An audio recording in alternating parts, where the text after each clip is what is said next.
All right, so the Mantra image planes are super, super important because this is going to be what we end up exporting to comp.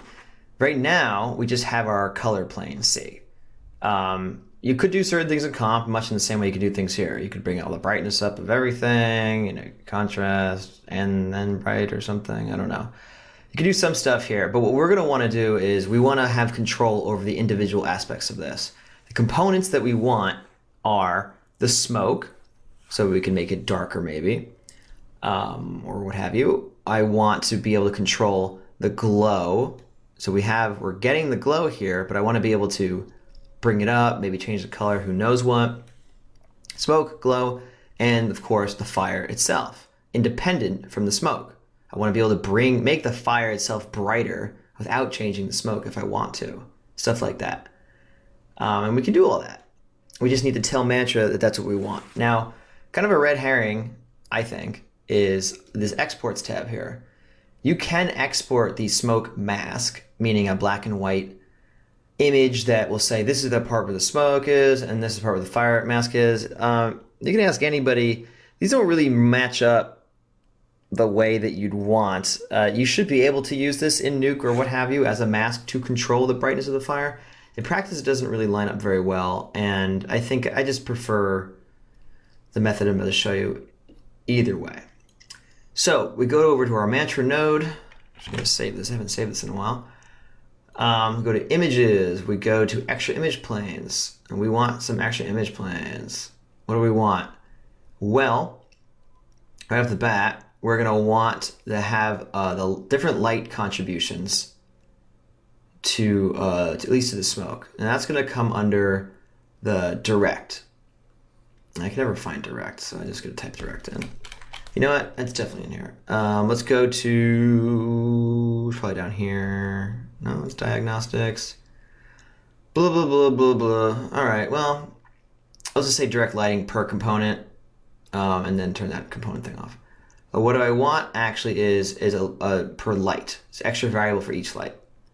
So I'm going to get a direct component for the skylight, for the sunlight, and for the volume light. So right there, that's going to knock out most of what I need. Direct comp. I want just direct. So that was a waste of time. I could have just typed it in the first place. So there we go. So direct, it's going to be a vector type because it's a color. The rest of it is whatever's. Opacity filtering is fine. And then export variable for each light. Cool. Let's see what we get from that. Just so that right off the bat. Let's go. All right, so here it is. Just figured I'd start recording mid-render here, as I'm not going to let this finish anyway. So here we had the C, but now look at this. Now we have some other stuff under here. We've got the sunlight direct, which is just literally the, that sun key light coming in. And it has brightness up here. It goes to black because it's literally, there's no other light source on this plane because it's just the sunlight coming from over here, as opposed to our skylight, which is the environment. This pretty looking layer is, from that sky business that we still see over here, the blue to yellow. And you can see it towards the top. There's kind of a bluish haze, and towards the bottom, there's this kind of yellowish look. So that's like a nice visual cue to give it like some shape. And the volume light is that scatter from the fire itself. So especially like, down here where the actual spout is, if you will, you can see quite a bit of that light contribution.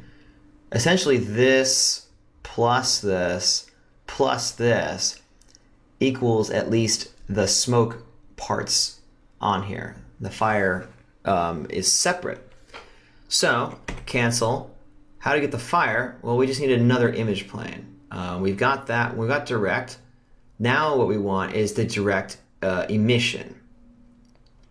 Direct emission is anything that the shader calculates to be making its own light. So of course, with regards to explosions, this is generating light. It's not doing calculations from lights in the scene.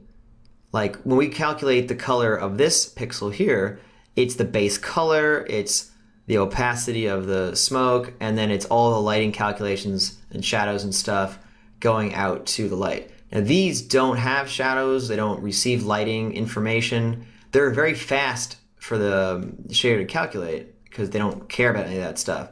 They're still subject to the actual opacity of the volume itself, but the reason why I'm stressing how fast they are is because you'll even see when you choose direct emission from this menu, it automatically changes the sample filter to full opacity filtering as opposed to opacity filtering here. This is better and will look better. It'll have smoother, especially in less dense areas, it'll look smooth. It's more expensive though, so when you're dealing with things that are cheap to calculate in the first place, like direct emission, you might as well use it because it'll just look better anyway. So, long story short, direct emission, that plane will capture all of the fiery stuff. All of it. And so now, next time when it starts rendering, we're going to have the direct emission plane, and all 4 of those planes will add up to equal the C.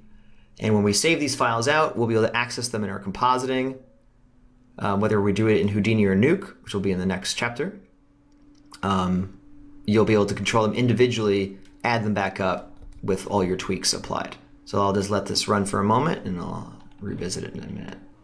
All right, and finally, here we are. We've got the same color image we've been seeing. Sunlight, bam, skylight, boom, volume light, wazzo. And then here we go. Direct emission is the fire component itself. So now truly adding all 4 of these together will yield this.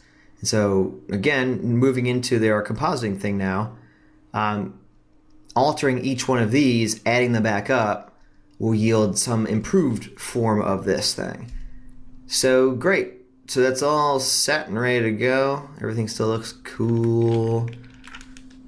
And that's about it. It's, name your picture, put it wherever. 72 frames. You can switch it over to HQ mode now, where we'll get a higher quality render, and that is worth doing, especially because you can see like down here. See how it's grainy down here? That's not the good kind of grain, like a noise grain. That's the bad kind of grain. That will be noticeable. You'll definitely see that fizzling a little bit as you play through that. So I just want to review real quick. HQ has 3x3. If you could afford 6x6, do it, but it's going to be a lot. I think just putting these back to the normal settings and with stochastic at 8 will be fine. And yeah, just let that go. As I'm about to do, I'm going to go to bed because it is 1 a.m. And let's hope for the best, but it'll look fine. And here we go.